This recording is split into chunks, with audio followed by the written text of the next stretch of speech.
cold at the touch, dead in the eyes, no signs of life no more. I put your love under the knife.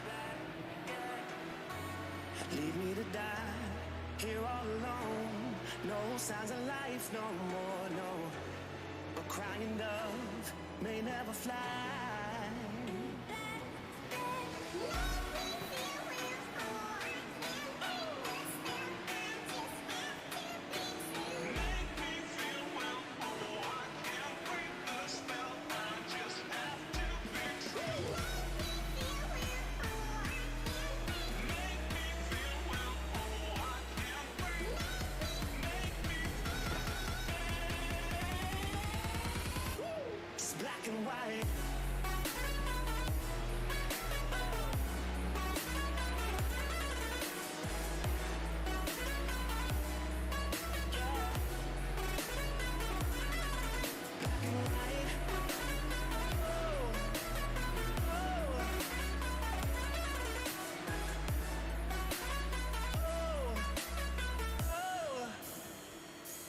Black and white, no more, baby. Love, no more, baby.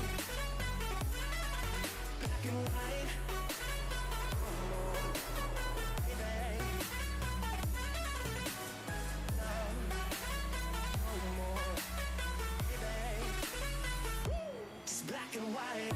Just let me go, it's only right. For all I know, it's only matter. It's calico, it's black and white. Just let me go, it's only right. For all I know, it's only matter. It's calico, it's black and white. White, white, white.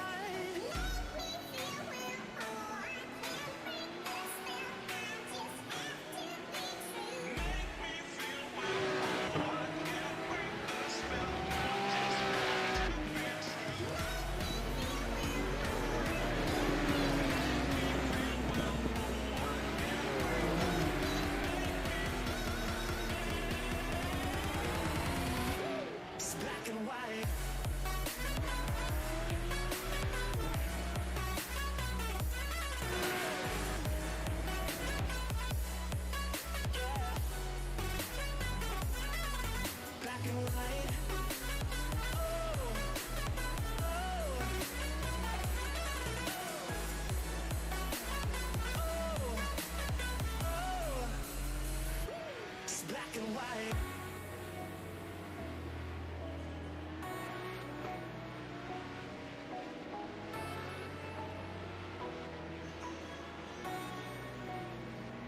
It's black and white.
Good evening, everybody. Welcome to Simracersworld TV, and welcome to another instalment of the Porsche Club GB Sim Racing Championship.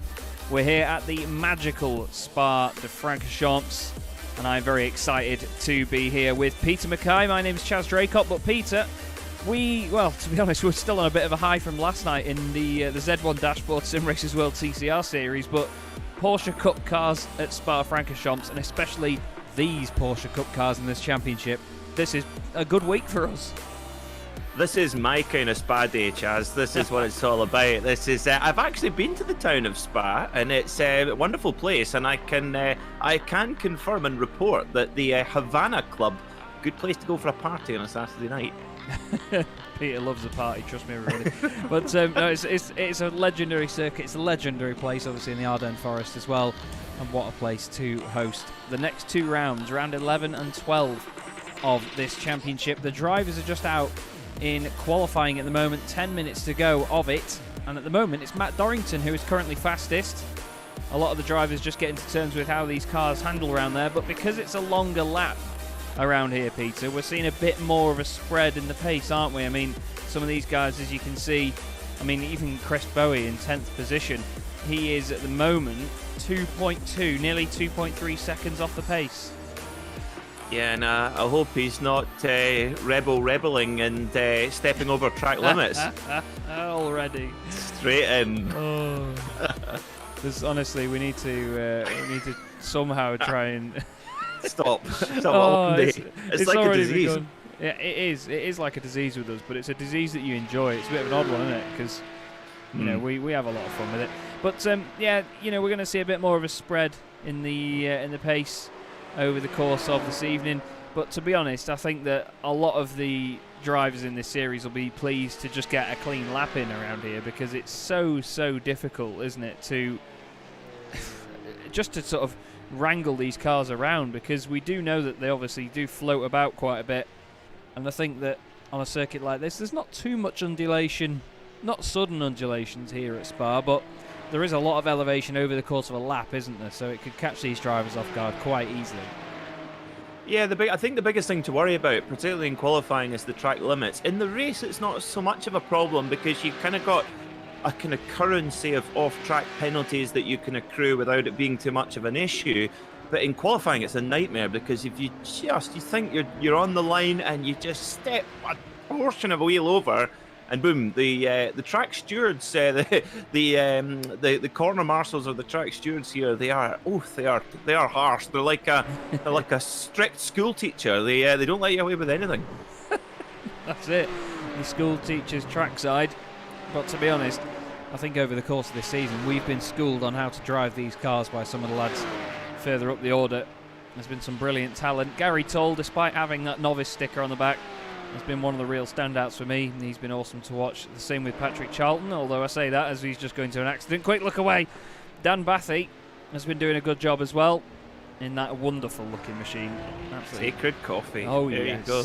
We do I've got a box. In fact, tomorrow morning I'm placing my next order of Sacred Coffee pods for my Nespresso machines. So they from in a fortnight's time, the broadcast will. If you hear me speaking more quickly than normal, it's because I'm wired on Sacred Coffee. If your accent disappears, he'll be absolutely on it, buzzing his head off. But still, it's nice to have this sort of slight affiliation as well, and these brands and these companies that get involved. They're real companies, and they're real people. And I spoke to somebody quite recently when I was talking about one of the series that I run, where we have a lot of fake logos and fake companies on the car. They look similar to the ones that they had in period, but you have the fake logos on just to make it a bit more fun, and nobody claims any copyright or anything like that. But they were saying, well, surely they're all fake logos, because it's not real racing, so surely real companies don't sponsor it. And I was just like, I'm going to spank you in the face in a minute, mate. But, it's fair enough, because some people they don't realise how serious sim racing is. They see it as a game, and a lot of them do sort of, they promote themselves as games. I mean, iRacing do. Assetto Corsa Competizione often do as well. But they are simulators because they carry a lot more detail than your everyday game would do. And, these guys, they do it a lot more seriously than just playing on a controller, like on something like, Forza. And I think that even, Forza has its own esports division as well. So the fact that some people don't realise how seriously it's taken just means that they're similar to, I'm sure, either of us at some point, where you've just not quite had your eyes open to it yet. But, yeah, the real companies involved. Look at this one. Blinds to go as well on Byron Crawford's car. It's a nice livery, that, and to be honest, I'd say that is one of the realistic liveries that we see in this series, isn't it? Yeah, it's very cool. Indeed, I like it. It's I've still not to work out what blinds to go. I don't know why you would need a portable blind, or is it maybe you? I know. Maybe I've got it, Chaz. I think you know how you get like a McDonald's drive-through. I wonder, you order your blinds and you can stay in your own car. It's all socially distanced and all that sort of stuff. And you open your back window and they just put your new blind in the back window and off you go. I thought it might have been if you really, really wanted to get into a blue badge parking space, they just rent you a blind person for the day. Oh, Chaz. I'm joking. I'm joking. Oh, but to be honest, though, I like your idea. I like that idea. And I think if that isn't what it is, I think we've got a business venture on the cards. But Danny Jones hasn't got much of a business venture on the cards at the minute. He's down in 17th. He's only 0.05 of a second of Paul Rieger. And to be honest, to see the pair of them that far down the order is quite a surprise to me. I mean, Paul Rieger, don't forget, he won a race last time we were here at this championship, didn't he? And he won it at a canter as well. He won it by miles, did Paul Rieger. And when he gets in his groove, Paul is seriously quick. A new signing for Team Porsche Sport in their 911 RSR in their endurance racing endeavours. So although he's not running the Porsche Sport livery, he might well do in due course, possibly. There's a bit of silly season for you. Oh, we know we're getting big now, Chaz, if we're talking about silly season in PCGB. Speaking of real logos, I think we should get our whereby plug out the way, shouldn't we? We should indeed. We should, yeah. There we go. I mean, of course, Mark will be concentrating on driving his 911 Cup car to its absolute limit, or certainly to his absolute limit. And as he comes over the line, and just right on cue, what a show pony. 223.7, his personal best of qualifying. Now, if you're wondering, what is whereby? Well, if you need to communicate with people at a distance, which we all do nowadays, and you need fancy meeting and visual software, give the guys at Whereby a call. Mark is involved with that particular project. So if you need to make contact with loved ones, or people you don't love so much, i.e. your colleagues, you can use Whereby. And also, Mark, we refer to him as Bernie. He's the Bernie Eccleston of Porsche Club Sim Racing. He's the organiser. And I'm sure his loyal pooch, Ernie, will be sitting watching him tonight. Well, I'm sure Ian Roots will probably be using Whereby to contact me and tell me that I'm fired after this one, to be honest with that previous comment. But no, it is good to see that these guys do promote stuff like that on their cars. They use it as an advertising tool, as they often are in motorsport. You know, that's one of the beauties of it. And hello, there's an advertising campaign on the side of a car that I'm sure you can get on board with. Oh, there's a nice shot through Blanchimont that I didn't even know we had. Bombardier on Mark Johnson's number 44 Porsche. Nice spec map on that as well. Yes, I'm looking at the spec map. It's got a slight satin finish to it. But that's nice. Bombardier is a fine English ale, isn't it? Yeah. Yes, absolutely on board with that one then. Full marks for that. I tell you what would look brilliant on one of these cars would be a Doombar livery. That nice blue with the Doombar logo. That would be good. There's an idea. Yeah, I agree. That would look good, to be honest. We finally have Matt Dorrington out on track, the 166 machine. He's leading the way. Porsche Sport in chat saying is Whereby just like Zoom. Oh no. So Dorrington at the moment. That's Luke Holroyd sent to the back of the grid immediately. End of line for you, Luke. Matt Dorrington. Now, we've spoken about Matt before. He had a fantastic time at Road Atlanta, and he's really showing as one of the couple of drivers that can put it to this man, Ryan Parkins, the King Hippo, the reigning champion. And I think Matt has done a stellar job so far. Gavin Halls as well, don't forget, he's won races, he's had amazing pace. But Ryan, he won last season on consistency alone, really, didn't he? I mean, that's set aside from just his pace. It was incredible, but his consistency is hard to beat, and it looks like Dorrington's getting there. Parkins runs to the right. That says to me that was a quick lap. It wasn't. Well, it was quick, but it wasn't his best. Relatively speaking, yes. Yeah, yeah. I mean, 0.2 of a second, you might think, oh, that's an age in motor racing, but at Spa, it's such a long lap, 7 kilometres long, that it's so tricky to just one tiny mistake, and that's you. So you see Gavin Halls coming through. What can he do? Can he put it on pole? It's usually pole or the barrier for Gavin. That's the way he lives his life and lives his racing as well. And we've all got a lot of time for that. Now, yeah, my first fun fact of the night for you, Chaz. You know how they changed they had to change from the old Spa to what we now know is the new Spa because it was so fast. The old Spa road circuit, and the qualifying record in sports car racing, Henry Pescarolo, 262 kilometers an hour average speed in 1973. That is making me slightly shivery just thinking of that. It makes me dizzy, that does. That's scary.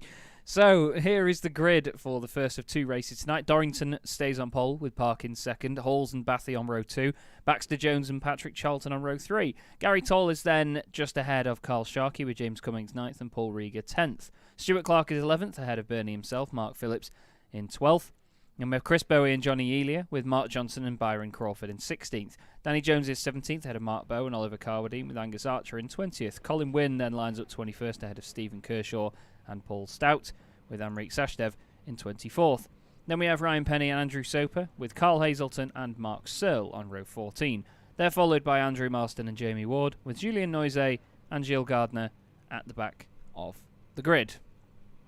Now then, it's always difficult to pick a winner around Spa because there's so many different aspects of this track that can go one way or the other no matter who is driving. But do you have any picks here, Peter, before we get underway? Gavin Halls. You reckon, from third? Why not? Why not, eh? Well, famous last words, to be honest, along with watch this. And I think that Ryan Parkins is going to be looking for a win here because he wants to defend that previous title. And this is a hell of a place to try and do that, in all honesty. I think if he doesn't get it done early on, Matt Dorrington is going to have a real defensive drive on his hands. We're just waiting for Gilles Gardner, but I don't think he's still in the session. We'll have to have a look and see. It just looks like he's not quite lining up yet, which is a shame, but you can see this fantastic grid just waiting to go. And it sort of fans out a little bit, and it's a bit dotted around, and I like that because it's natural. It's not all perfectly straight in the middle. We've all seen that cars, when they line up on the grid, they're not always perfect. But it looks like we're not going to get Gilles Gardner for this one, but round 11 of the Porsche Club GB Sim Racing Championship from Spa Francorchamps is away. And look at Gavin Halls, indeed. What a start into the middle. Now they're 3 wide for the lead into turn 1. They've all broken away from Dan Bathy a little bit. Ryan Parkins goes in a little bit hot and squirrely on the brakes. Gavin Halls up to second. Dan Bathy stays where he is in 4th place. Everybody else going almost 3 wide as they go down the hill. Keeps it nice and tidy, but back at the front, it's this trio instantly breaking away as they go up Eau Rouge and through Blanchemont, Peter. Yeah, good start from Matt Dorrington there. He had pressure from not only from Gavin Halls, but Ryan Parkins made an excellent start from the outside of the front row, and Matt did a great job to keep him at bay. But there's such a long drag along the Kemmel Straight here. Oh, heirs of Hakkinen and Schumacher duking it out down the Kemmel Straight there as well. Who could forget? But Gavin Halls is up to second spot. He's got that move sealed, and just like you said, Chaz, Matt Dorrington is already just grabbing little half a car length here, half a car length there, really desperately trying to make his breakaway early. He is indeed, and someone that's going to be defending as hard as possible is James Cummings. He's up in 8th position. He'll be very pleased with that at the moment. Just inside the top 10 he started. He's got Patrick Charlton, who's had a poor start actually. He's lost 3 places. He started 6th on the grid. And we've got cars just running wide in the background. It's saying that they're off track, but it's only for a second or so. James Cummings is already under pressure now. Charlton didn't get a good getaway, and now he needs to try and capitalise on that. We've got a couple of guys running wide on the exit of Pouhon. Nothing too dangerous though. But these are the 2 closest cars on track. Charlton down the inside. Oh, a little bit of a tap as they overlap each other. Charlton comes back on just in front of Paul Rieger, who's not going to be too pleased with that, and past him goes Stuart Clark. In the number 23 car. Is Rieger going to go back down the inside? No, he's not. But at the front, Dorrington starting to break away a bit here. Now, Parkins did get past Gavin Halls, but he's dropped behind him again here. But it's nice to have a clean start, as literally, just as I say that, Porsche Sport point that out in the chat as well. Very clean start. Yeah, absolutely. The new orange zone rule really working well this season. A new addition, a rule we actually picked up from the Porsche Club of America from the International Sim Racing Challenge. And basically, if you make contact with another driver... Oh, as Gavin Halls goes through at the bus stop. What an opportunist manoeuvre from Gavilar, as we call him, for those who are fans of Gavin and Stacey. Oh, brilliant little dummy there, and then just sends it up the inside, and Matt's going, oh, all right, okay. It's like that, is it? Oh, and look at this. Oh, get all kinds of physical there, and look at this. Ryan Parkins and Matt Dorrington, the two championship protagonists, nearly side by side. Ryan's going to very cleverly back out of it, and through they go, through Eau Rouge. What a corner. And Radion also. Now, I tell you what, it's a good start from Chris Boy. He's up behind Stuart Clark, and he's he's lost a bit of pace. And behind Chris Boy is that Mark Johnson behind him? It is, yeah. The it is. And Mark Johnson's saying to Chris Boy, "Let's dance." Oh, Gavin Halls has gone off. Halls is off. Gavilar, Dorrington's off as well. Oh, he was. Dear. He's got damage. He's got damage. Can you hear that? That's a king hippo killing himself laughing. We'll have to have a look at what happened here. Oh, they're three wide on the way in. Well. Oh, there's a tap on the way in. Oh, and a huge hit between Dorrington and Halls. And that will be a king hippo killing himself laughing. We've also had Julien Noizet. He's had an issue further up the hill. But wow, oh wow, big drama already. And that, of course, means Ryan Parkins leads this race. His two main challengers absolutely gone. Dorrington struggling with that damage, and now Dan Bathy's up to second. Baxter Jones is third. Then it's Gary Toll, Carl Sharkey, Caravan Carl himself. Matt Dorrington is down to sixth. Patrick Charlton is going to be right behind him before long. He's got ahead of James Cummings, but that's such a shame for those two. And like I said before, Peter, they were really looking like the challengers to go after Mr. Parkins, but not anymore in this race, I'm afraid. And of course, they do need to at least have a good end to this race to improve their grid position, or well, it'll drop them further down the grid for the second race, but you know, if they're ahead of Ryan still, then that's an advantage going into the race straight away.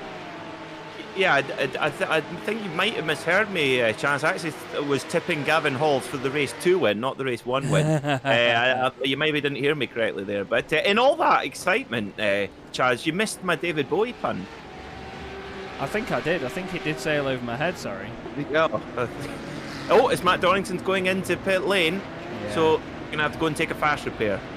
He is indeed. He'll be absolutely gutted about that. We've had an issue for Ryan Penny as well, I'm afraid, in the Jägermeister car. Maybe it's got to his head. Oh, just a little bit hot down the hill onto the gravel.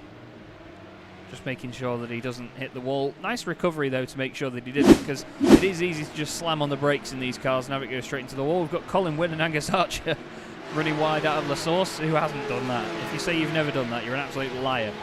Down the hill they go. Angus Archer has now got Paul Stout and Stephen Kershaw right behind him. And he said before about Radion, it is a very scary bit of circuit as you go up Eau Rouge and over there. Now that is going to be a slowdown of the century for Angus Archer. And is he going to get out of the way on the right-hand side? Doesn't look like it at the minute. Paul Stout gets the run on him. Two of the closest cars on track, these. Down towards they come. Brakes a little bit early, does Angus. Through goes Mr. Stout, and he's now behind Colin Wynn in that very pretty number 4 car. Infinite layers. Oh, there's a car off in front. That is Kids and Grown Up Love It So, Danny Jones. As he tries to, well, he recovers quite well, actually. I do like that it's actually a Gulf colour scheme with, like, sort of adapted to the Haribo logo. I'm a huge fan of that. I think it's actually, that would genuinely make a good partnership in the real world, because where do you normally buy a packet of Haribos? In the petrol station. Yeah. It's perfect. It is. You know, and tell me something, Chaz, whenever you go, I don't know about you, this shows you if you're not a real racing fan, if you drive past a Gulf petrol station without filling up just because it's a Gulf petrol station. Oh, Danny Jones is going to be driving past one in the forest if he's not careful. Oh, yeah, he needs to go and have a stop up. Yeah. I can't drive past the Gulf petrol station, even if it's just to put 10 quid in. It's just because, well, it's Gulf, isn't it? I like that. I can't say I do the same, unfortunately. But to be honest, I can't say that I see many Gulf petrol stations around here, if I'm completely honest. They are quite rare. They are quite rare. But that's probably why I've never stopped at one, really. But there's one in Newborough on the border between Fife and Perth Kinross, right next to Lindor's Abbey Distillery. Oh, I'll have to just nip up there now. Yeah, anytime. You're welcome anytime. So this is Paul Stout chasing down Colin Wynn, and he's certainly not saying welcome anytime. He's saying, you stay there, mate. You stay there. We've had requests to see the incident again. I think what happened was the incident between Gavin Halls and Matt Dorrington. I think their team boss after them? I think what happened here is they get very close there and they almost touch, but I think there is a little bit of netcode that unsettled the left rear on Gavin's car, and obviously we know what these cars are like. The weight goes away. Dorrington still commits to the corner though, smacks into him. You can see the detail iRacing go into with the exhaust and all the under tray of the car, bounces across on the grass, and Dorrington just tries to get across the grass as quickly as possible and make an extra bit of contact. We've got Johnson, and Elia has gone past him. Johnson's had an issue here. Oh, Bombardier. Has he hit the wall? Let's have a look. Oh, that's understeering. And that's understeering, then oversteering the other way. Oh, that's a clout. It didn't look as damaged as it would be from that hit, though, did it? Well, gee whiz, that was a big hit. Yeah, absolutely. I would have expected quite a bit more, but he might actually be able to keep going with that. He might have got away with that big time, as we see. Oh, Paul Stout getting it all kinds of sideways there, and look at the pack gathering behind Amrik Sashdev with his brand new fancy rig. And you'll be pleased to hear, Chaz, that I did reply to Amrik's last message. I honestly 2 weeks ago racked with guilt. I actually felt genuinely terrible, and I've made a point of setting that one right. So great to see Amrik enjoying his new kit as well, which of course he bought from Midas Simulations from Matt Dorrington as well, which is very nice. I'm going to maybe just put in a slightly controversial opinion here, Chaz, for a change. Okay. Do you think that Gav, it's marginal? Do you think that Gav maybe just moved across slightly in the braking? Just that tiny, it's marginal, but it looked to me that Matt was braking in a straight line and Gav maybe came across him. But as you said, the contact was so light and it caused such a big chain reaction. Yeah, I'd agree on that. You know, we were saying it yesterday with the TCR cars, that even the front-wheel drive cars, when you're on the brakes hard, the cars do move around a bit, and these cars do the same. You know, they really do float into a braking zone, as Parkins does the fastest lap of the race by over half a second on Dan Bathy's best. But yeah, these cars do move about a bit on the brakes, especially from high speed like that as well down the Kemmel Straight. So I think maybe Gavin just trying to keep the car as straight as possible, but it just veered over to the left a little bit, and unfortunately that was the end result. But like you said, it was a big chain reaction for such a small movement, which is a real shame, but this man doesn't care at the moment. Ryan Parkins leading the way, Dan Bathy looking very menacing behind, and then Mark Baxter-Jones putting in a valiant effort, you could say. Colin Wynne and Paul Stout have both gone off the circuit at La Source again, but this is a great battle in the mid-pack here actually, isn't it? It's fantastic. It's great to see riding on board with Amrik Sashdev. Quite cleverly, just doesn't charge in on the gearbox of the car in front going through Eau Rouge. Gives himself a little bit of breathing space, knowing that he's going to gather it back again on the Kemmel Straight with the draft. That's very clever from Amrik Sashdev, and a good way to keep the car clean and get it to the end. And as we've seen, it's been quite a high attrition rate so far, with a number of high-profile drivers going out. Way, be careful! Oh no! Oh no! Oh, he's Amrik been blindsided. Sorry, we shouldn't laugh. But I think that was Amrik just adapting to what the cars in front of him were doing there. He just slowed it up a bit, and we all know what it's like when you try and adjust your line or brake a bit harder than usual or just stab the brakes to get it turned a bit more. Unfortunately, Amrik loses out big time there due to that, and that contact is going to hurt. But it looks like it's hurt Byron Crawford more than him. Stephen Kershaw, though, he continues in this battle. He's got Colin Wynne, Angus Archer and Paul Stout still all behind him. Oh, as he gets a poor run out of Pouon. And down the inside goes Colin Wynne. Oh, Kershaw moved over. Now that's moving over in the braking zone. Kershaw moved over as if he wasn't there. Contact occurs. And I think Colin Wynne doesn't really have a case to answer there. Ironically, there was not a gulf in space between them. Flipping out. Let's have a look. And I don't know. I'm glad we're not race stewards. We would just sit there going, well, I don't know. Yeah, it's a bit of a 4 or 1 half a dozen the other, maybe. Danny Jones then is now on the back of Stephen Kershaw. I like that camera. I don't know who made this camera pack, but I like it. I haven't stolen it or anything. I think I've got it from previous broadcasts I used to do, but there you go. Danny Jones just on the edge of the top 20 at the moment. Now, we have a request, Chaz. We do. Yes, Ryan Penny. Now, let's get Ryan Penny on this because I have another fun fact to deliver. Yes, so Ryan Penny is in the Jägermeister car. Now, have you ever heard of a Porsche 966, Chaz? I have not. So it is a 962. I am not kidding. It is a 962 with the roof taken off. So it was a 962 Spider, effectively, and it was owned and built by a guy called Kevin Jeanette, who probably the most well-known Porsche mechanic in the world. Probably worked on more 917s and 962s than any guy in history. And he thought it would be a good idea to make a kind of 962 special, but a Spider edition. And he took Justin Bell and Derek Bell. It was actually Justin's first proper pro race to the Daytona 24 Hours. But the next race, Derek Bell and John Paul Jr. went to race in Miami, and they did so with a full Jägermeister sponsorship, just like this. So the Jägermeister sponsorship has been, but it wasn't from Jägermeister in Germany. It was actually from the local distributor in Miami for Jägermeister. And bear in mind, this is 1991. I think at that point, if you were a drinks distributor in Miami, I would imagine that is not the only part of your business, put it that way. Yeah, most probably not. Oh, it's Oliver Carwadine down the hill.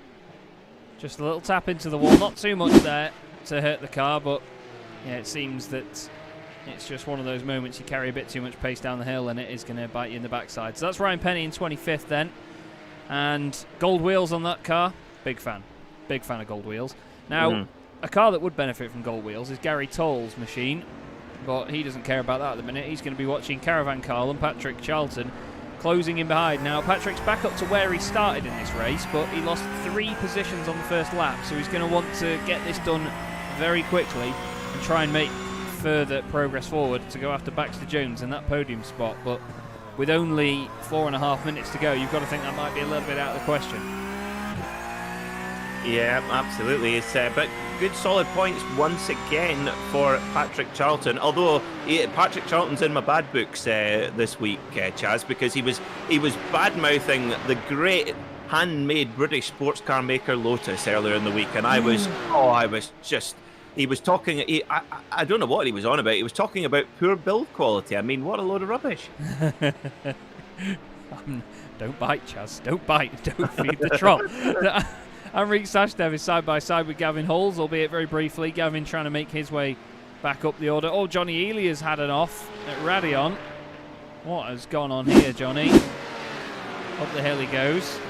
Through the left, through the right. That's a bit of curb, and it's going to go the other way. Well, he's done a really good job to not go in a wall there. Hats off. If you lose it up Eau-Rouge and Radion and you do not hit a wall, you've probably done more good. Okay. Wow! Gavin. Oh my Gideon. Gavin Hall shows you how to do it. Now that's dangerous in the middle of the road.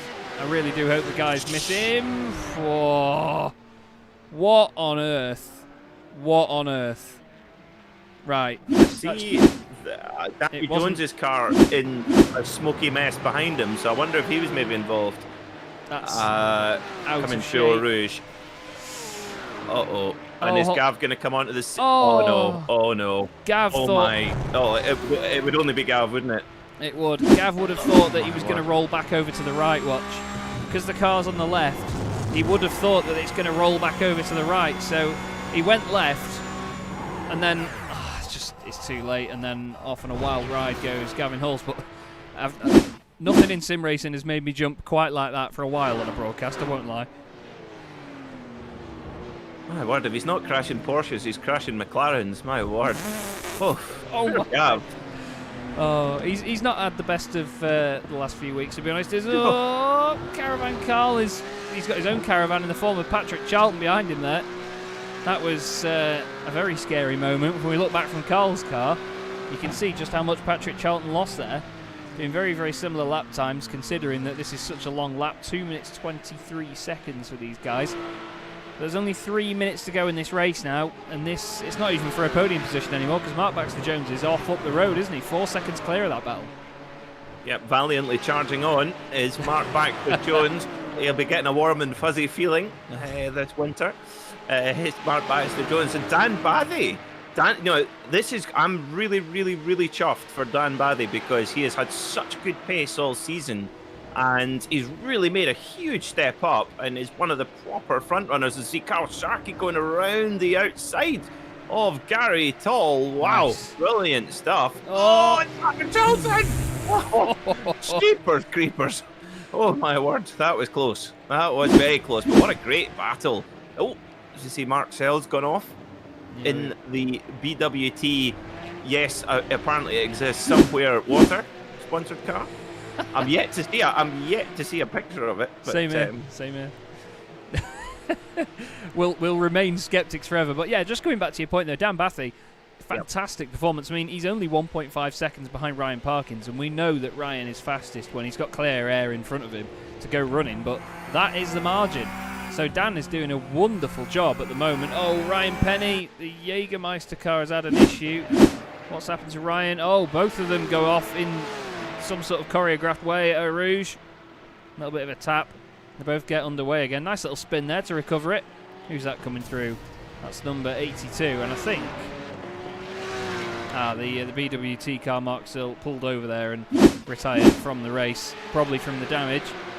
But this is still going on now, but that was a great move, wasn't it, by Caravan Carl? Absolutely, yeah. He's been practicing hard, has Carl. He's the we should give him his full title. He is team manager of Porsche Sport esports team as well, no less, Chaz. Ooh. So give him a big round of applause for that. He's a clever boy, isn't he? So he's leading Gary Toll. Missed it now. Gary Toll. He went go-karting with a certain Keith Duckworth of Cosworth fame. So he's Duckworth, the Worth in Cosworth, and he went karting with him, but also former owner of one of my favourite cars of all time, Ford Escort RS Cosworth. Oh, yes. Oh, yes. And owner of multiple GT3s. Also, oh, yes. Oh, well. The man of tape. Yeah, it seems so. A man of pace as well. He's trying to stick with Carl Sharkey at the moment. These three really do have battle mode engaged. Down the Kemmel Straight, spread out a little bit there over that first sector, unfortunately. So while the slipstreaming is going on, it's not really bringing them any close together. Someone that's in a bit of no man's land is this guy, James Cummings. He's 7 seconds off that battle, 3 seconds ahead of Stuart Clark and Mark Phillips, with Chris Bowie just behind them, rounding out the top 10. And it does spread out a little bit around here sometimes at Spa, but to be honest, there's been some mega battles going on. But Carl Sharkey and Gary Toll are the closest two at the moment within top 20, as that is Danny Jones getting out of the way in the Haribo machine. But this is the final lap for Ryan Parkins. There's a lovely glint off the mirror there. He is going to be over the moon with taking another win here at Spa. It just always feels a bit special to get a win here, doesn't it? Not that I'd know, but I imagine it does. Oh, I know, me too. I mean, it's a proper driver's circuit. So you ask so many professional racing drivers, and you ask them, what's the best track you've driven? It's amazing how high a percentage where the answer is Spa. It's just got everything, hasn't it? And once again, Ryan has conquered it. But what can we say about Dan Bathy? And I think Dan Bathy, of course, he's the photographer, the official photographer for the Carrera Cup GB. And I think being trackside watching those guys all year, I'm convinced he's picked something up about that. So if we could get a chat with him after the race, it would be great to find out. Would indeed. We'll have to see whether we can. But into the bus stop for the final time. Checkered flag is going to be out for Ryan Parkins. What a performance. You could say he got lucky with the incident ahead of him, but to finish first you must finish, and Ryan Parkins, car 1, P1, has done just that. Dan Bathy, great second place. Mark Baxter Jones on the podium, well done, mate. Carl Sharkey finishes 4th, or does he, just ahead of Gary Toll and Patrick Charlton. Great entertainment all the way through from those guys. James Cummings is coming out of the final corner to cross the line 7th, with Stuart Clark 8th, Mark Phillips 9th, and Chris Bowie just behind him in 10th. And then we've got a bit of a gap back of 9 seconds to Mr. Rieger himself. He finishes 11th ahead of Mark Bowe. There he is in his very chrome machine. Love that.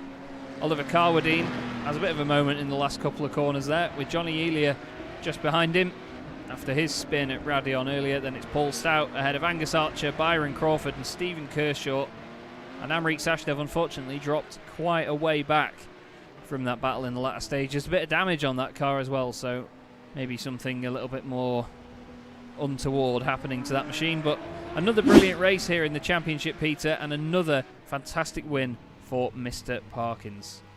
Indeed it was, yeah. Superb drive from Ryan, as always, as we're coming accustomed to see. And, well, the race 2 is going to be completely different because we're going to have 2 front runners up the start of the grid, as we see now here we see Ryan Penny and Jamie Ward on track together. Of course, Coca-Cola, they actually did a brilliant Coca-Cola throwback livery in the Petit Le Mans at Road Atlanta last year, which was very cool indeed. And of course, the Coca-Cola global headquarters are also in Atlanta, along with the Porsche North America headquarters. So there's a nice synergy there, as marketing people would say.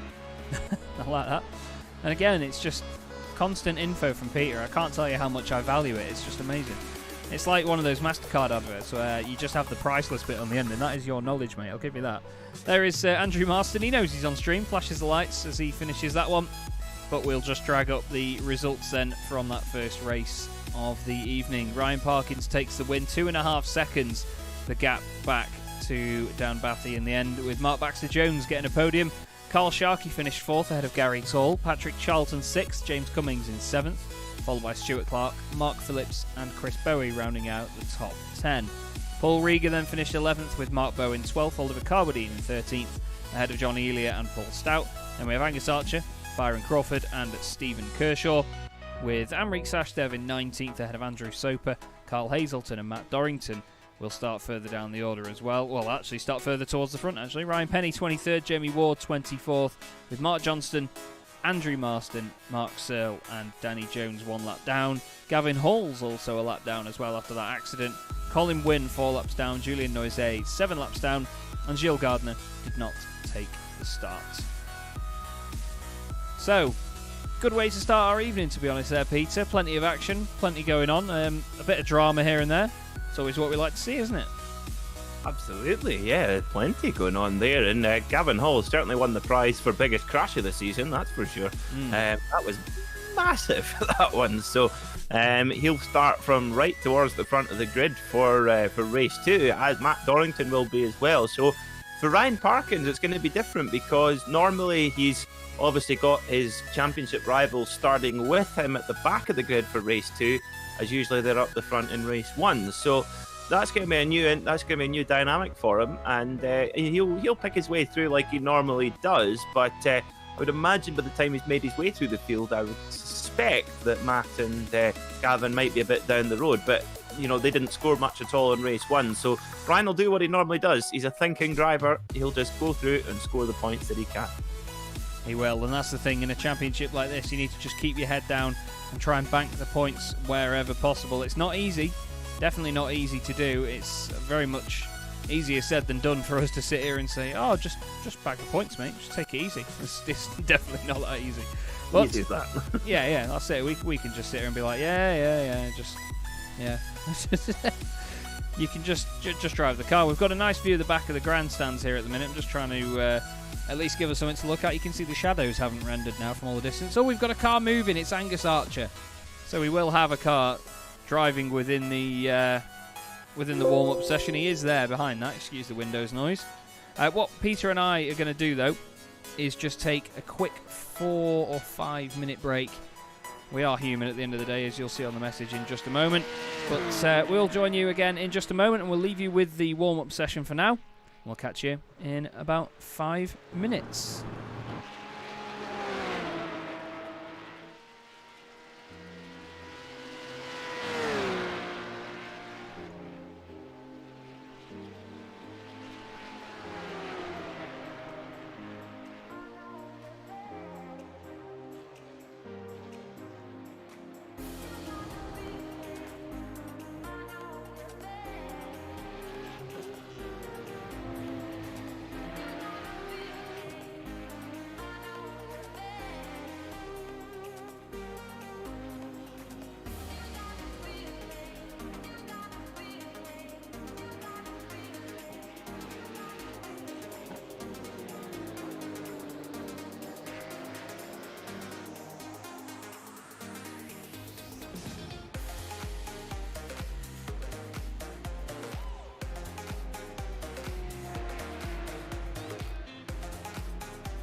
Okay, we're back, everybody. Thank you very much for your patience there. It's always nice to have a quick break, isn't it? But there will be no break from the action in just a few minutes' time, because here in the Porsche Club GB Sim Racing Championship, there is absolutely no rest for the wicked. You can see the drivers just out on track now, having their warm-up session, and Peter and I have just been sort of having our cool down, having a quick drink, because that first race, I mean, not only did we get scared to death by Gavin Hall's airborne little air show that he was doing up the top of Radion, but the battles and the drama in that one was enough to sort of do some championships for a full season. Indeed, yeah, and that's the thing I always I don't know, it always intrigues me is that, you know, normally in the Porsche Mobile One Super Cup and sometimes in the Porsche Carrera Cup in the UK as well, is that the field are so tight together that you often get a bit of a 20-car parade for 20 laps, which is kind of a bit dull.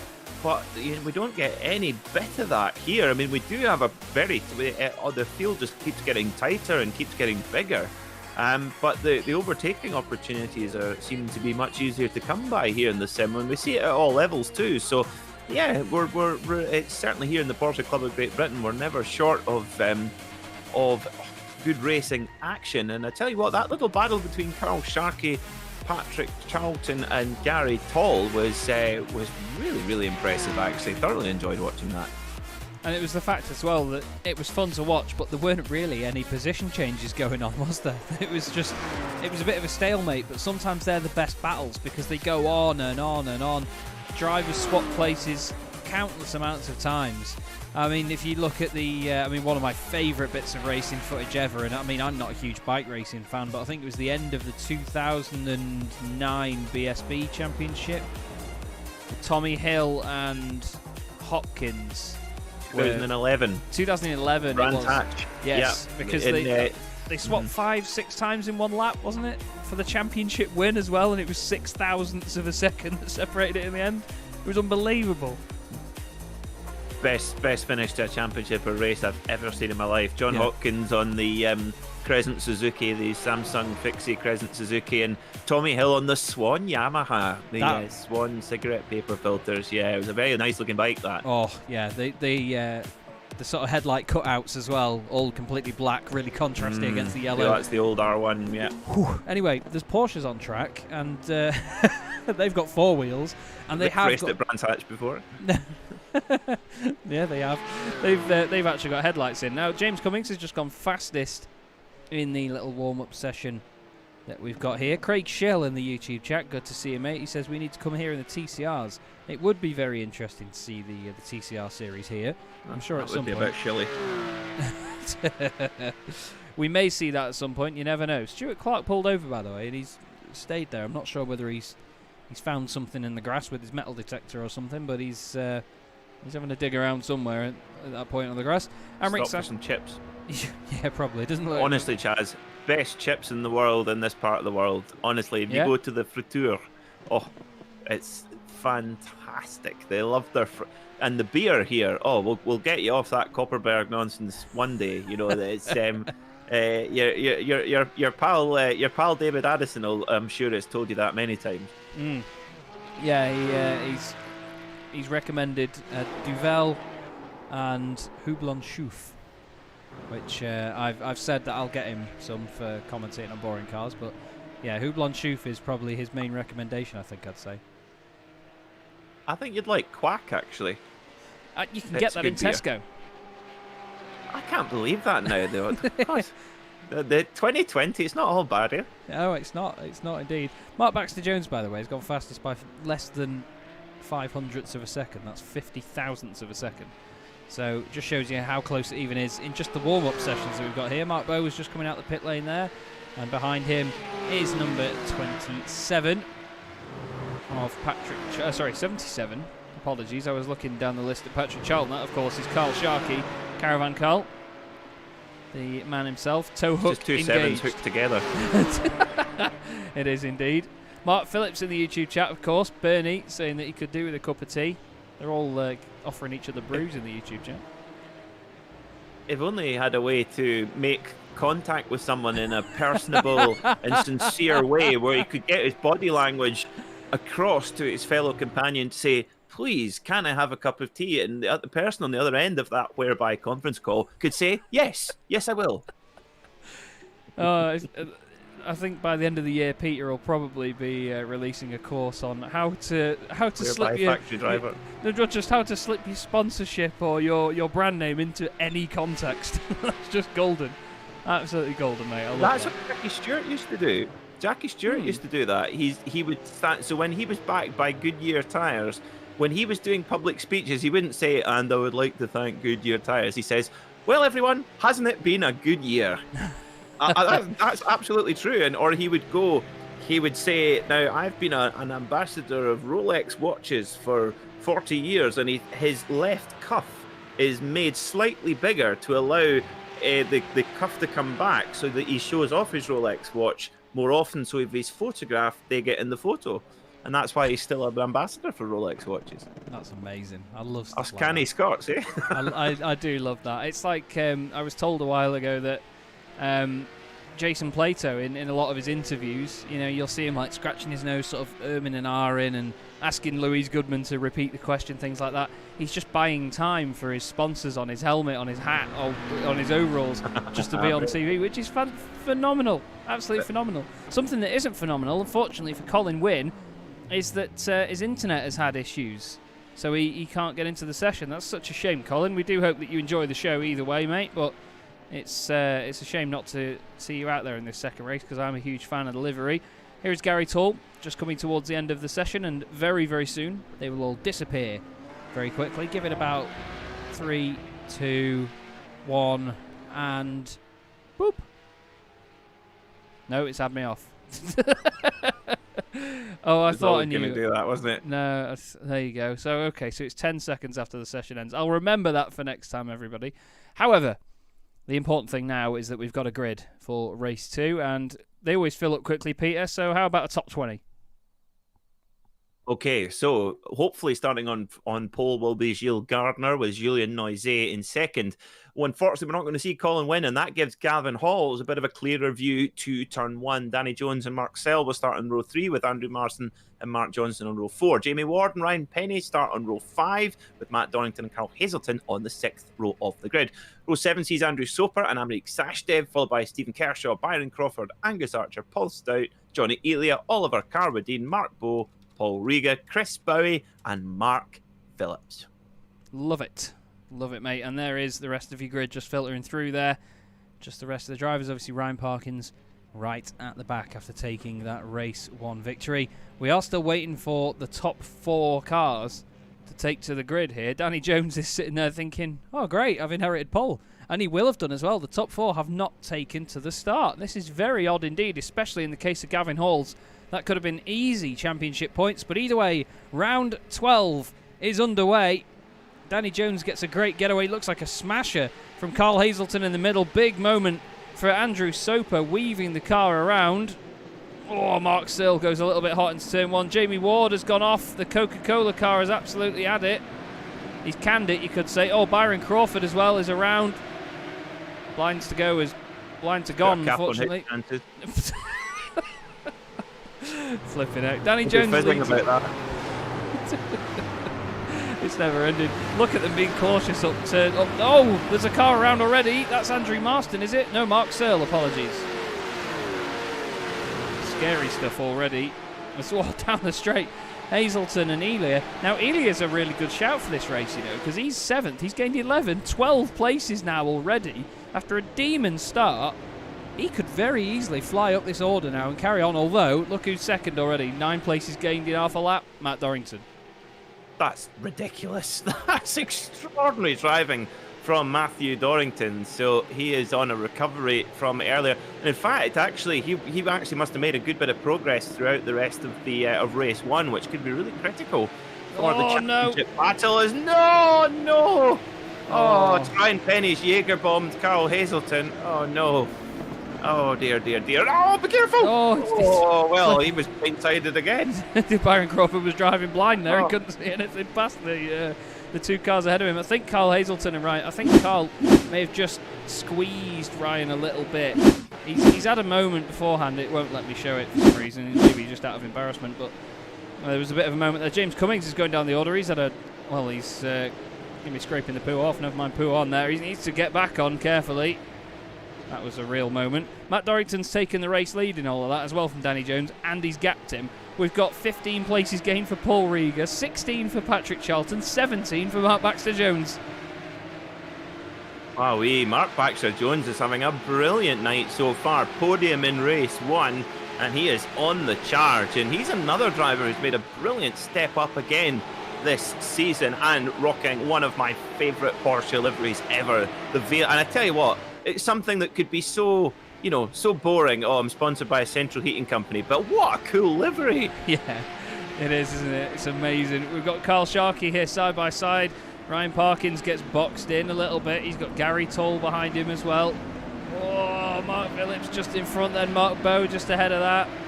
Whoa, that's a bit of a scary moment there. We've got a driver dropping down. Andrew Soper, that is, on the right-hand side. He's just lost a couple of places there. The 111 of Andrew Marston has just been overtaken by Carwadine. Oh, there's contact with Phillips and Bowe. And then 4 wide here, Peter. This is scary up towards Rouge and Radion. Oh, no, Mark Bowe's moved across. There's cars off at the top of Rouge and Radion as well. Oh, Mark Bowe's slowing it down. He's going to pinch the line off there for Carl Sharkey. Carl's going to be pinching something else off if he's not careful up there. Flipping heck, that's a frightening moment. This is the thing, isn't it? When they get this overlap of cars, the slower guys that have started near the front and then the quicker guys with a bit of impatience trying to come through. This is unbelievable. Look at that. Look at Byron Crawford go. It's like he's got more than double the horsepower of everyone else. What a blinding exit he must have got from the my God. Now, I tell you what, Bernie Phillips, look at the damage he's got in his car with that massive dive up the inside. I think that's what's given Mark Bowe some problems. Look at that on the front quarter panel. Oh, go on. Oh, big spin there. Baxter-Jones, and that was Kershaw that was off. What's happened there? Let's have a quick look. Oh, he's already around at that point. Oh, here we go. Oh, contact there with the 23, and then, Baxter-Jones had nowhere to go. Good stuff from Carwadine to try and get around that as well, but that's a real shame there for Kershaw. Loses out big time from that one. That's a pity. That is a pity, but, yeah, very, very close indeed. Yeah, but coming back to Bernie and the damage on his car, tell you what, do you know what that move reminded me of there when he stuffs it up the inside of Mark Bowe there? It reminded me of a certain double British touring car champion parking it on somebody's door on the last corner at Croft a few weeks ago. I can't for life remember his name though. The one with the scrawny legs. I don't know. I'll have to remember. Paul Stout and Patrick Charlton are having a little bit of a dabble here. And yeah, Ryan Parkins, it's just been pointed out by Colin. Look how Parkins avoided that, and he did. That's the thing. Ryan Parkins and his avoidance of accidents in these second races has just been second to none. It really has. Look at this, getting feisty though. Oh, Mark Baxter-Jones is in pit lane. Oh no. That must be from the damage from the contact he had before. Must have done something to the front end. And Johnny Elia too. Well, it would appear that our tips are just complete nonsense. I tipped Gavin Hall for race 1. You tipped Johnny Elia for race 2. And now Matt Dorrington's 4 seconds clear. Danny Jones and Mark Johnson, though, they're doing a good job on the podium so far, because look at that gap back to Paul Rieger. Last time Paul was here, he had a gap like that, but he was in the lead and they were chasing him. But look at this in the background as well. You've got Paul Stout with Ryan Parkins and Stuart Clark. Ryan Parkins, that's 25 places gained in 3 laps for Ryan Parkins, and this is why he is the reigning champion, the King Hippo, because in season 1 this is what he did in every single race 2, isn't it? Absolutely, that was the secret to his... Oh, it's Dan Baddy's off on the grass. Oh, hang on to it. Oof, just about hangs on to there for Dan Baddy, so making his way through just about. But yes, you're absolutely right, Chaz. That is the secret to how Ryan Parkins won his first championship last season. Just not so much his race 1 performances, which of course were excellent, but what he did in race 2, keeping himself out of trouble, that was the big differentiator. And you know what, it's playing out the same this year. He's carried on that form, and he just keeps getting better all the time. He does, and it's quite scary to consider that you go up against him and you think, oh, I could try and win this, Nope. Oh, we've got a car off there on the inside. Andrew Soper, he went down the inside of Marston at Pouhon, and he's ended up parking it up the wall. He's just waiting for the field to go through before he gets back on. Whoa. He skidded off. It's... For God's sake. Right. Now, away from the puns, away from the poo jokes. Go on, Amrik Sashdev. He's having a great time with this new kit, isn't he? I tell you what, thanks Midas Simulations for Amrik Sashdev. He's loving it. Patrick Charlton on the back of him now. Then they've got Ryan Parkins behind. That's going to be a good battle to watch as well, because Amrik will fight this, trust me, but that is nice from Charlton round the outside of the first part of the bus stop, down the inside for the second. Now, what can Sashdev do about holding off Ryan Parkins here, Peter? Is he going to fight this to the death, or is he going to think, no, I'll just bag the points, you go. Yeah, he's being a gentleman. Fair play.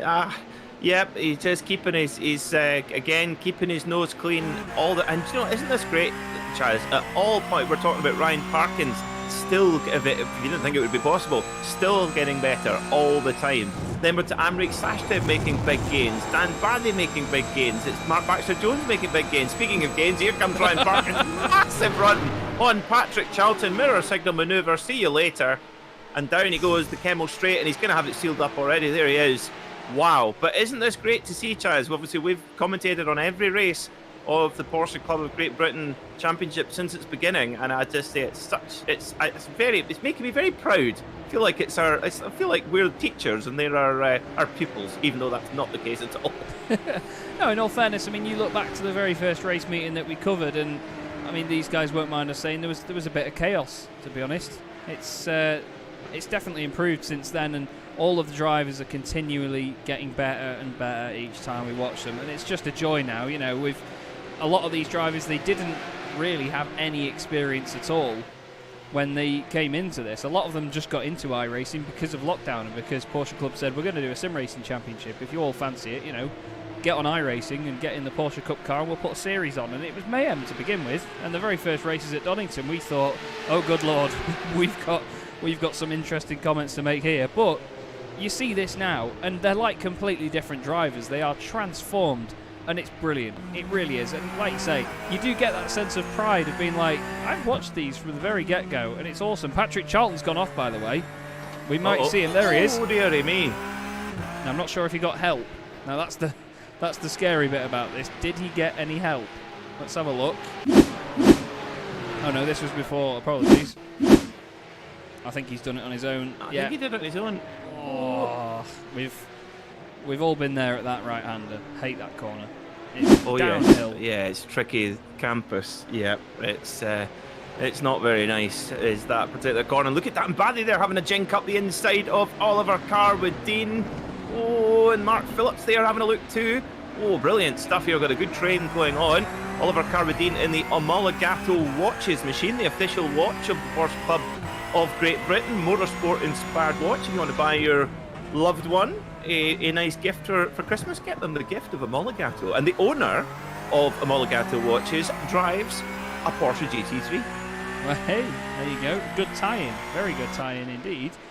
And, well, we're watching them right now as Mark Phillips chases Carwadine down towards a Rouge. He has to get out of the way almost. That's going to be a slow-down penalty for him. And Carl Sharkey, Caravan Carl, he's got the tow hook out. He's winching him in. He's going to be closing in down the Kemmel Straight. Carl Sharkey is winching Mark Phillips right now. Look at that. Closing in. Is he going to go down the inside on the brakes? He's not. Mark defends, but he goes late on the brakes. He turns into an overtake.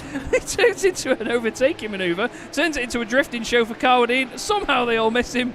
Carl Sharkey, Byron Crawford says, oh, cheers, mate. That was a blinding move, wasn't it? Absolutely. Well, Mark, you got me there. Mark Phillips, wow. That would have been the move of the century. That was Paul Riga-esque on the brakes, and then I think he maybe just had to let go of it. He's going in going, oh, I've had to go here. Oh, I'm committed now. Oh, goodness. Oh. I love it. He just gives it a boot full of throttle, just thinking, I'm not letting this one go. No way. He'll be trying to call the AA using whereby now on his way around, to be honest. Either that or it's got one of those sort of onboard assistance systems that a lot of car manufacturers have these days. Oh, yeah. You go, hey, whereby can you show me some advice whereby I could improve my driving? Wow.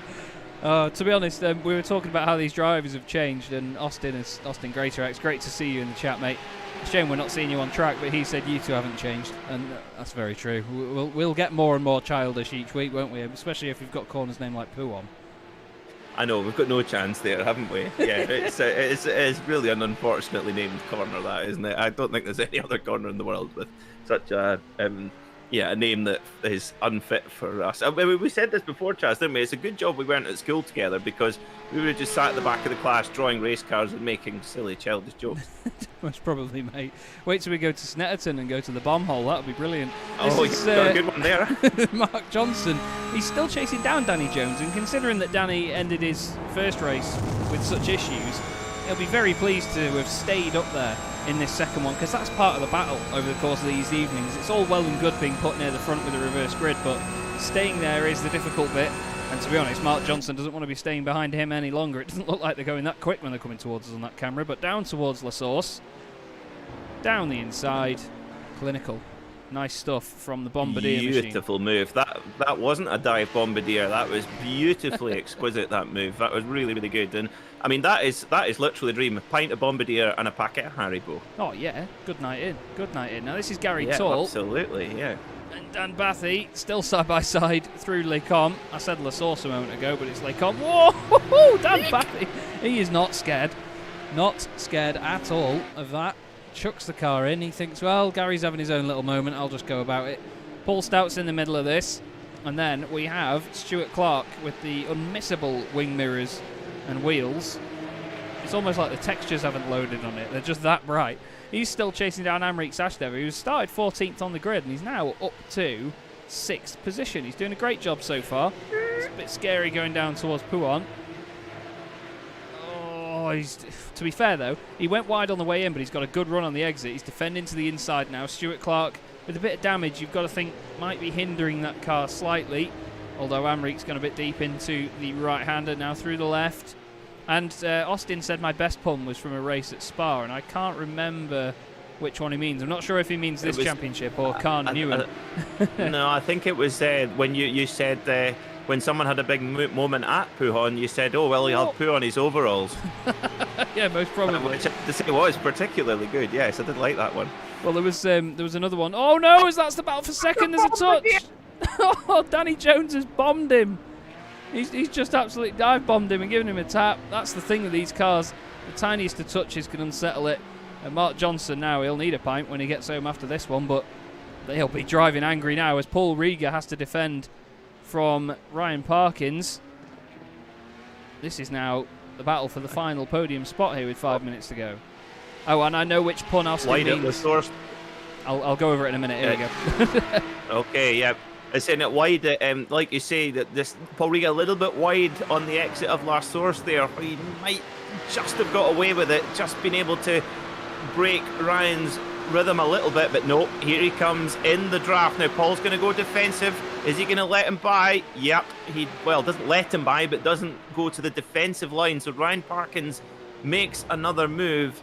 Up the inside he goes, the King Hippo, up into third spot. So that's exactly where it needs to be. Now, we're talking about the perfect night out. Well, I'll tell you what, you always need the perfect morning after as well. And tell you what, a nice cup of double espressos from Sacred Coffee. Oh. Good way to... Oh, no! Oh, that's not sacred. Oh, dear, oh, dear, oh, dear. Oh no, Paul Stout with a finishing blow. There. Oh. It's like Sakila that. Oh, Sergeant Bashin. Oh, that was the nickname we gave Luke Holroyd. I couldn't remember what it was. Sergeant Bash, yeah. Sergeant Bash needs Maybe he's thought if I'm not racing and just giving it big and large in the YouTube chat, we can't call him Sergeant Bash, but sorry, Sergeant Bash, we can. So Carwadine got a good view of it. Oh, Stout with the finishing blow. Carwadine thought stuff it and go, oh no! Oliver thought stuff it, I'm going to avoid all this and go around it, and then he just put it into the wall off the grass there. That was such a shame for Oliver. Let's have another look back at it. So Dan Bathy he turns in. Now, does Amrik run wide? Or to be fair, Amrik's all the way up the curb. I'd say Dan squeezes him there, makes the contact. The two of them go sideways, and now Paul Stout gets not the best view of this, let's say this. He's got Dan Bathy going around. He sees the gap in the middle, and then he thinks, right, the car's going to the right, but where can I go? Chucks it to the left as hard as possible, and up goes Dan Bathy over the front of the car. There's Oliver Carwadine getting out of the way. Carl Sharkey is locked up all fours, doesn't hit him. Stuart Clark's trying to get back on track. Amrik Sachdev's going completely the wrong way to try and spin it round. Carwadine spears it off. And Paul Stout actually gets through that on top out of everybody. That's fantastic. Yeah, and Carl Sharkey had to pin his ears in to get through there, didn't he? Wow, that was close. And I think, for once, I'm agreeing with you, Chaz. I think Dan Bathy did turn in on him there big time. So you'll have to ponder that over a cup of sacred coffee, thinking maybe just have a good old long think about what he's done. Gary Toll's in the pit lane for some reason. Not sure if he's got any damage or anything. Johnny Elia said he's not been well, so he was trying to push through the evening, but unfortunately has not managed to see it out. So we do hope you're well, Johnny. We hope you recover very soon, mate. We hope you're feeling back to 100%. But yes, the pun that Austin mentioned before, by the way, as this is now the battle for second place, Danny Jones with Ryan Parkins right behind him. There was a driver in the Simracersworld Formula 3 series a Swiss driver called Khan Newen, and he spun his Formula 3 car out of the bus stop and put it into the wall. And I said, oh no, he's binned his car and now he needs a new one. That's particularly good. Yeah, that's it good. made the iRacing highlights. A bit more highbrow as well. Than you can't. And no wonder you didn't have me in the commentary box. That's nice. If I had a co-commentator, Ryan goes round. He goes round the outside into Pujon. That is fantastic move there from Ryan Parkins. Now, a minute and a half to go. Matt Dorrington is down the road, but that is just, for Matt Dorrington, he must thinking, what do I have to do to beat the King Hippo? Because, well, if you think about it, because now he's thinking, I've done a perfect drive here, I've dominated the race. And then he looks back and he's thinking, we're ready to maybe get a big haul of points. And there's Ryan in second. He's thinking, oh, give me a break. Well, I mean, the King Hippo doing what the King Hippo does. He is indeed. And Matt Dorrington has gained 10 places to get to first as well, which is a great race in itself. If you start on the grid outside the top 10, as Andrew Marston's had an off, that's just before No Name, isn't it, as you come down the hill. Oh, Carl Hazelton running a little bit wide there. He does recover. But yeah, Dorrington, as he goes on to his final lap, has gained 10 places. So to start 11th and be right at the front is amazing. But Ryan Parkins has gained 30 positions to get to this point. Paul Rieger as well, he's going well at Spa. He's enjoying this place. He started down in 22nd place, and he's now up into third as well. Danny Jones has stayed almost where he started. He started 5th. Mark Johnson started 8th. He's up to 5th now. So there's some fantastic drives going on here, and this is what I love about these races. Some of the drivers manage to stick it right up the front of the field because of the reverse grid, but some of them stay there and do it well. It just shows that if they had the qualifying pace to sort of back it up and get a good sprint race position, then we could see a very different championship indeed. Yeah, it's tricky, but Ryan Parkins is setting such a high standard. You look at it, he's gained 30 places, and there's not a mark on that car to get through all that we've seen without. I mean, I certainly can't see a mark on it, and that to just let alone the pace, to just not have any kind of scrape at all is hugely impressive, and that's just what he does. And it must be quite demoralising for his competitors, because it's, how do you beat that? It's so tricky. Yeah, you get to the end of a race meeting and you just think, how? Like, what in the world could I possibly do more? And it's just that consistency. It's amazing. It really is. And I mean, Laurent Aiello-esque. Oh, yes, I like that. Oh, Baxter Jones and Sachdev have buried it in the wall. Sachdev gets going again. Spins it around and off he goes. And Baxter Jones has gone straight back to the pits, unfortunately. What happened here, boys? Let's have a quick look before we end this race. Baxter Jones, I think he lost it himself, and then the pair of them have just ended up in the wall together, unfortunately. He lost it, which pitched the car right into Amrik's rear end, and then that was that.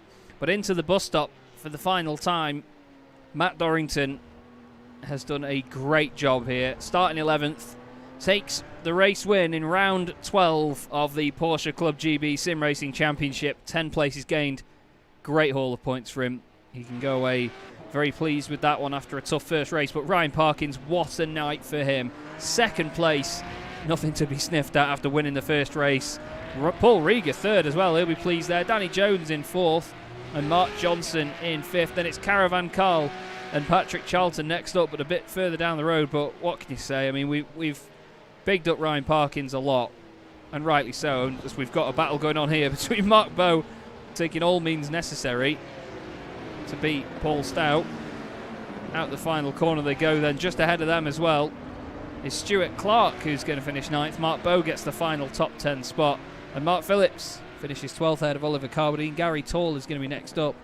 But wow, to be honest, I think that one flew by, in all honesty, Peter. That was brilliant. Oh, but it always does, and this is why I know it's good for the drivers to have those 2 weeks rather than just 1 week in between things. But waiting 2 weeks for the next round of the Porsche Club Championship, it's a long old wait, and some brilliant performances. I have to say, Carl Sharkey did a great job there to come from quite far back in the grid to get up there into the top 6 and to avoid all the calamities as well. So I think we got obviously Matt and Ryan did a great job, but I think but special shout to Carl Sharkey there. Brilliant drive to 6th spot. Yeah, it was fantastic, really was. And here they are, they're all having a bit of shenanigans at the bit of Robot Wars going on here. We do make Robot Wars puns sometimes, but yes, they are having a bit of destruction derby back there. Ryan Penny just Jaeger bombing everyone. Oh, Carl Hazelton. This is why sim racing can be fun sometimes. No injury unless Ryan Penny's on a direct drive wheel, but there you go. He's parked it on the corner patrol zone, as you could say. But wow, another fun race for us to watch then. Matt Dorrington takes the win, 13.7 seconds clear of Ryan Parkins, with Paul Rieger on the podium. Danny Jones in 4th, Mark Johnson 5th, ahead of Carl Sharkey and Patrick Charlton. Good comeback that by Patrick. Byron Crawford finishes 8th. Stuart Clark is 9th with Mark Bowe rounding out the top 10. Paul Stout finishes 11th, ahead of Mark Phillips and Oliver Carbadine. Gary Tall and Emric Sashdev behind him, with Stephen Kershaw 16th, Ryan Penny 17th, and James Cummings in 18th. Then we have Julien Noiset. Carl Hazelton rounds out your top 20. Andrew Soper is 21st, with Andrew Marston, the last car on the lead lap, in 22nd. We then have Mark Baxter-Jones, Chris Bowie and Jamie Ward 1 lap down. Dan Bathy 2 laps down in the end of that one. Johnny Elia 5 laps down. Angus Archer 7 laps down. 8 laps down was Mark Searle, and then Gilles Gardner, Colin Wynne and Gavin Halls, interestingly enough, did not take the start. There you go. That's how Ryan Penny's evening has finished. He's going to need a Jaeger bomb after that, to be honest, but what a mega performance that was from Matt Dorrington. Started in the middle of the grid, although to be fair, I say he gained 10 places. He only had to gain 7, really, didn't he? Yeah, it was strange how we got. There was 3 cars. Obviously, we knew what reason for why Colin Wynne couldn't make it, but maybe just a couple of drivers who had connectivity issues, and they were starting to go low. To see Ryan Ward there getting turned around. Yeah. How did you have? Yeah, I want to know, how did Jamie Ward not hit, for one, Ryan Parkins or anybody else then? He locked it up on the brakes and the car just spun. But to go that far across without hitting anybody, because he goes between Dorrington and Parkins, look. So he spins left. Oh my word. Only gets a tap off Ryan Penny. And that's amazing. Wow. In all fairness, that he doesn't hit anybody. It's a shame for him, obviously, but the fact that he didn't clip anyone else there was amazing. So, we do have a Mr. Bathy who is jumping in to join us, which is always good to speak to Dan, but unfortunately, after that second race, probably not the highest of spirits. Dan, welcome to the booth, mate. That was a bit of a busy night for everybody by the look of it. How did you find that? Oh, he's gone. He's actually just gone back down. I think he's having trouble with his Discord at the moment. We'll bring in Caravan Carl as the replacement then. Carl on the bench, ready for an interview. Carl, that was, well, I was just saying to Dan, well, I was trying to, a busy night at Spa. Oh, yeah, sorry. Just my push to talk then. Yeah, very busy. Lots of things going on there. How did you find this car around this circuit? I mean, obviously we came here last season and it seemed like everybody enjoyed themselves and had to work hard for it, but I mean the standard of driving and the competition has stepped up tenfold this season, so it looks like everyone had to work even harder. Yeah, it's a lot more difficult. Some really quick guys in there now. I mean, qualifying's really difficult, to get near the front. some really fast guys involved now. I think there's going to be even more next season. Well, that's probably the first mention we've had of it next season as well. And I mean, this championship going from strength to strength at the moment, it's all flying by very, very quickly for us. Each race goes by. How does it feel behind the wheel, though? Do the races feel like they last forever? No, they tend to go pretty quick, actually. Because obviously you just concentrate on the guy in front, so the time does fly by when you're racing. And when you're making your way through the field after starting further down in these second races, do you think that's more difficult than trying to race at the full pace of the race leaders in race one? Yeah, there's never enough time in races to do. You always pray for a few more laps. Well, a lot of the time in my sim racing career, I've always prayed that the race had finished because I was never in a high enough position anyway. But I can understand that, you want to just line up a move and just take your time. I mean, we've seen Ryan make his way through the pack quite a lot Peter mentioned it before, without a mark on the car. Do you think there's an art to that, or do you think he just gets luckier than some others? No, he's very good at working his way through the field. He just picks his moment. We were both hanging back at the start of the second race there. He just sat behind me patiently waiting for the chaos to unfold, which it did, and through he went. Yeah, he seemed to do a wonderful job, but so did you at the end of the day. It's difficult to make your way through there. 23 places gained in that race. You gained the second highest amount of positions in that one, so something decent to take away from it. Obviously, next time out, it's going to be even more difficult, though, because the championship is starting to come to a close. But we head to Suzuka. Now, the slippery Japanese tarmac is not going to be too welcoming for these cars, is it? No, and I'm absolutely terrible there, so it's going to be interesting. Well, I'm looking forward to it, though. I'm sure you are as well, in all fairness. But before we let you go, do you want to give a shout-out to anybody? Just friends and family that are watching, and well done to you guys. It's always good watching it back afterwards. So obviously thanks to Mark, Matt, Gavin. They put a hell of a lot of time into this as well. So thanks to them. Awesome, great to speak to you, Carl. Well done today, and we'll see you at Suzuka. Hey guys. Cheers. Caravan Carl finally got an interview then after Spa-Francorchamps, and we'll try and we'll try and drag in Dan. Are you there, buddy? Yeah, sorry. Here he is. He's here now. So, Mr. Bathy, that was, I've said it already, that was hard work by the look of it out there, and obviously the second race not quite going your way with that incident at the end, but did you still enjoy it?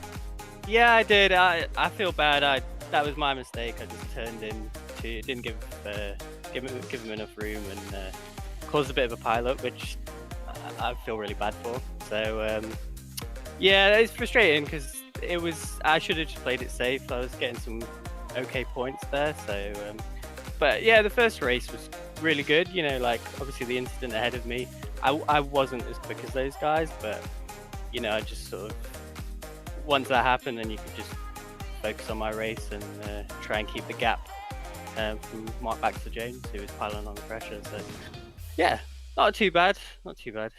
Me and Peter have touched on the fact that you seem to have picked up the pace a little bit more this season, and drivers like you just mentioned him there, Mark Baxter-Jones as well. Some of you have all visually to us have definitely upped your game. Is there anything in particular that you could tell us that you've changed? I think it's just a little bit more experience on the sim, and sort of the track walks that we do each week, sort of like with Gav and Matt, sort of showing us around and showing us the braking points is a massive help, and it helps us to get up to speed a lot quicker. And I think just more time, just comfortable with the car. I feel a lot more comfortable driving it, like braking later, just sliding it a little bit more. Whereas at the start, I had some okay pace, but then I could easily just throw it off. I mean, I still do, but it's it definitely is a little bit more controlled, I would say. Yeah. Well, yeah, we've said before, these cars tend to float around a bit. And like you say, you can slide them and still carry the momentum. They are hilarious fun to drive when you get it just on the limit, but you know yourself how quickly that can step over the limit. We're going to Suzuka next time round. Obviously, famously slippery Japanese tarmac. What do you make of going there in these cars? Do you think that'll be fun? I'm not looking forward to it. It's never been a track I've enjoyed on any kind of like game or anything that I've driven before. I've not really driven in iRacing, Yeah, so I tend to prefer like smaller sort of, like Road Atlanta, Alton Park. For some reason, I sort of favour like those tracks. Spa again is a little bit similar to Suzuka, like quite fast and flowing, and I just can't quite get, I was still 4 or 5 tenths off the quickest guys, so yeah, I'm not expecting to do great there. At least you're honest, mate. At least you're honest. Yeah. But either way, it's been good to see your improvement, and I look forward to seeing how you get on at Suzuka. And I did coin the phrase earlier about to finish first you must finish, and you did just that in race 1. Hopefully more of the same and more points. Before we let you go, though, do you want to give a quick thanks to anyone? Yeah, well, thanks to you guys for putting on like a great show. I always watch it back, and it's always great. Very professional, and and then and then my girlfriend who always watches, and my friends Tom and Kim who've been avid watchers since the start, and I think my parents are watching today as well. So and just to the club itself, and it's really well organised, and I love being part of it. It's been I look forward to Wednesday evenings. So really good. Cracking. Well, it's always good to speak to you, Dan. Thank you very much for jumping in, mate, and well done tonight. And we'll see you in 2 weeks. Yeah, see you guys then. Cheers. Thanks. See ya. Smashing. It's always nice to speak to Dan. He seems like a smashing bloke. It's always good to meet some of the characters. Now, he's, in all fairness, we speak to him a lot, but he's been waiting very patiently, and he was very patient in that race, and he gained, I'll say it again, 30 positions, and retains his championship lead. Ryan Parkins joins us in the booth. Ryan, that was just another masterclass today, mate. Just how do you do it? Evening, boys. It's you need to have good competitors to show to do this. Like I went 3 wide twice in race 2, and you can only do that with good competitors who are aware of what's going on. That was Mark Phillips, Andy Marston, Steve Clark, and Paul Stout. Big props to them. It could have been really bad, but everyone was fully aware of what's going on. But you can only do things with good competitors, I think. Well, that's very, very humble of you, mate. To be honest, it looked like there was never a shortage of action out there. You were always either chasing somebody down or trying to put a move on somebody. And around a circuit like this, I mean, we said partway through race 1 that sometimes it does spread out quite a lot. And you can lose battles very quickly here once you're out of that very important slipstream down the Kemmel Straight. But did you find that a lot of the drivers were battling really well out there, and that's why the gap's closed up? I think that everyone in the league is just improving every week. Like everyone that contributes to the leagues improve. All the drivers, even the running of it, everything. Everyone adds so much to it. It's brilliant, and it's getting harder. Yeah, well, that's very true. First season, I was winning both races. That won't happen again, ever. That won't happen. Not from starting from the back, because everyone's too fast. Everyone's too quick. And like I had flashbacks from race 2 last round with Dan Bathy. He took me on the last lap or something. It's like, oh no. But it's getting really good. Everyone's getting really quick, and it lines it up better and better each time, doesn't it? It builds it. And we're actually looking at Stuart Clark and Paul Stout now, where you went 3 wide down the Kemmel Straight in slow-mo. It's like the red arrows. Looks absolutely fantastic. But that was I think at that point, that was the 25th position that you'd gained in the race. And I think that was like lap 3. And I think me and Peter needed to go and have a lie down and try and figure out the numbers at some point of how you do it. But Peter, you've been saying all season, haven't you, that, I mean, similar to what Ryan said there, the quality of the field has improved massively, hasn't it? Absolutely, and I think Ryan, it's a great point you make, and I think I would urge anyone to go back and look at they've just concluded the Porsche Tag Heuer Esports Super Cup qualifiers. Now, you look at the names in those super sessions every Saturday, basically some of the top 30 sim racers in the world, and as Ryan said, the amount of carnage and nonsense that went on there, and that's with the best sim racers in the world. And as Ryan rightly says, there's a lot more respect between the guys in the club, and that's what Club Motorsport is about. And I can echo his sentiments as well. But Ryan, I do think your car has a bit of a kind of Mario Kart force field around it somehow. Do you know what I'll do? I'll do a replay, and you can play it next round of my first 3 laps. It's just waiting and waiting for everyone else to just settle down. That's all it is. I'm ready on the brake. I'm more than happy to wait on the brake. More than happy to sit behind people and just waiting to pick people off. 'Cause obviously, I know I'm quicker, but it's just waiting to find the right moment and not rush it. Like so many times I overtook people just by waiting a few more corners more than Love that. then the opportunity presents itself. So you just got to go and wait, and you know you're going to get them. It's just a matter of time, really. If you take that approach, I find that's how I've done quite well. Yeah, definitely send us that if you do record it, and we'll certainly play it so we can give everyone an insight as to how you do it, mate. But again, very well done tonight, Ryan. Smashing to watch as always. You keep your championship lead, and we'll see you in 2 weeks at Suzuka. Amazing. I'm giving big thumbs up to everyone. Thank you, everyone. Cheers, Thanks Ryan. for turning up. Thank you, mate. Right then, that brings us to the end of another evening in this championship, Peter, and we can catch our breath again until, well, I was going to say for 2 weeks' time, but we've obviously got the TCRs again next Tuesday, so that's going to take our breath away again, I'm sure. But this championship, as we keep saying and have said so much over the last sort of 10-15 minutes, it just gets more and more competitive and just more enjoyable to watch, doesn't it? Because it's proper racing. Fantastic stuff, and going to Suzuka, well, that's going to be a whole new challenge for the drivers. It's not a circuit we've been to in the Porsche Club of Great Britain, Paddock, and it's a toughie. It is really a toughie. It's very, very tricky circuit as well, and those who put in the practice over the next 2 weeks are really going to be able to get the jump on their competitors. But once Suzuka clicks, those opening S's, it's just wonderful, but it's really, really hard to get it right, especially one of these cars as well. I've driven it quite a lot in high aero cars like in LMP2 or Lotus 79 or something like that, but there you can just sort of hang on for dear life. But with the Cup car, this Porsche 911 Cup car, it's going to be much more of a balancing act, so it's going to be fascinating to see how it goes. And I personally, I absolutely love Japan and all things Japanese motorsport, so I can't wait for us to go there in 2 weeks' time.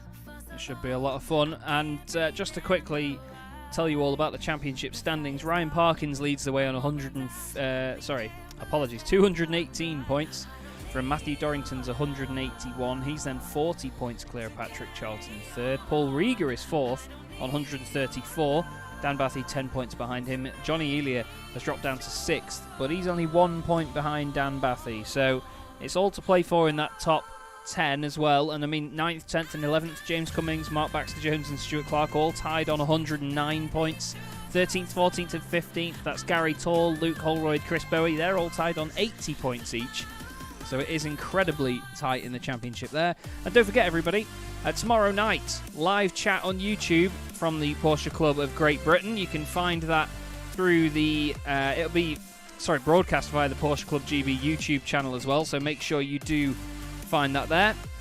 Those guys are going to be doing a bit of sim racing talk and giving an introduction into sim racing. So hopefully you can join them for that. But thank you very much tonight, Peter. Once again, great to work with you. Thank you, everybody, for watching. My name is Chaz Draycott. This has been Simracersworld TV and the Porsche Club Great Britain Sim Racing Championship. We'll see you in 2 weeks' time at Suzuka. Have yourselves a fantastic evening. We'll see you there.